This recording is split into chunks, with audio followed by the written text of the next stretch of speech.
Hello, everyone. Welcome to today's presentation. I'm excited to be here with you. Today, we'll be exploring the fascinating topic of homophones. The focus will be on how they appear in the MSBTE exam and how to understand and use them effectively. We'll briefly cover what homophones are, why they matter, and some tips for mastering them. Let's get started. Let's take a look at question 4. Here, we are asked to replace the underlined words with the correct ones and then rewrite the sentences. This exercise helps us understand how to choose the appropriate words in context, which is essential for clear and effective communication. The key point is to carefully analyze each sentence to see what word fits best based on the meaning and grammatical structure. This not only improves our vocabulary, but also enhances our ability to express ideas accurately. By practicing these types of questions, we strengthen our overall language skills, which is a crucial part of mastering this subject. Remember, the goal is to select words that make the sentence meaningful and correct, contributing to our understanding of proper language use. Let's start by highlighting the importance of using the correct words in our communication.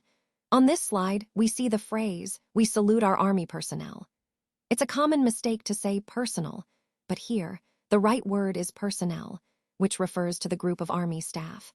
This distinction is crucial because personnel clearly indicates the people, the team, who serve in the Army. Moving on to the next point, the sentence, "The principal of the college was present for the meeting," contains a common error. The word principal should actually be principal. The principal is the head of the college, the main person responsible, whereas principle refers to a fundamental truth or moral rule. So in this context, we're talking about the college's principal being present. Finally, the sentence, "Amit has a piece of a cake," is slightly off. The correct word here is piece, which means a part or portion of something. Peace means calmness or harmony, which doesn't fit in this context. So Amit has a piece of cake, meaning a part of the cake he's enjoying. Overall, these examples remind us how important it is to choose the right words to communicate our ideas clearly and accurately. It helps us avoid confusion and ensures our message is understood exactly as intended. Let's look at some common mix-ups in words and their meanings. First, we have horde versus horde. A horde refers to a large, unruly group, like a horde of dacoits that looted the village. It's not just a big crowd. It often suggests something wild or chaotic. On the other hand, a hoard is a hidden stash of valuables, like a hoard of gold hidden away. So remember, horde is a crowd, and hoard is a treasure trove. Next, we have stationary versus stationary.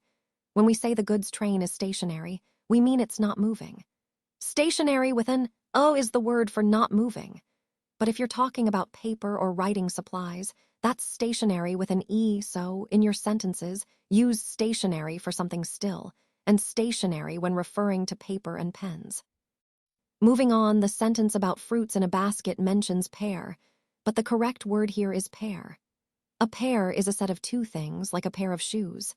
Pair means to trim or cut something, but the fruit in the basket is a pear, a sweet, juicy fruit. So always think pear when you see that fruit. Finally, the story of the tortoise and the hare often confuses hare and hare.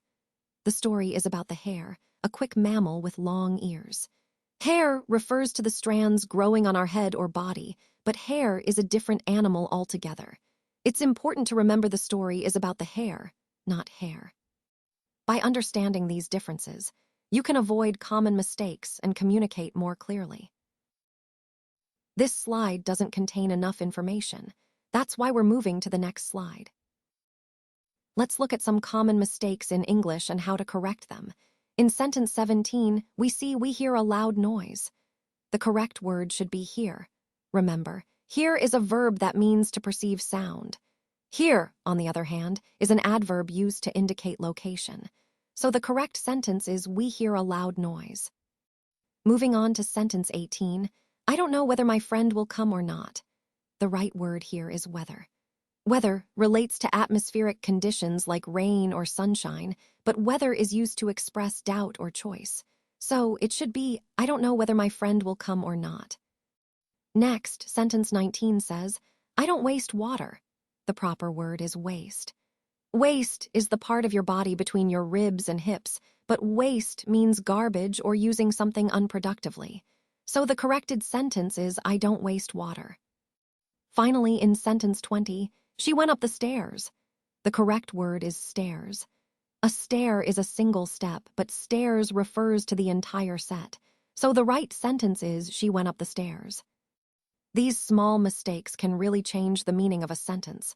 So paying attention to these words helps us communicate clearly and accurately. Thank you so much for watching. I hope you found this presentation insightful and engaging. As we wrap up, I want to emphasize how important it is to apply these concepts in your own work or studies. Remember, understanding the core ideas we discussed can really make a difference in achieving your goals. If you have any questions or want to explore these topics further, don't hesitate to reach out. Thanks again for your time and attention.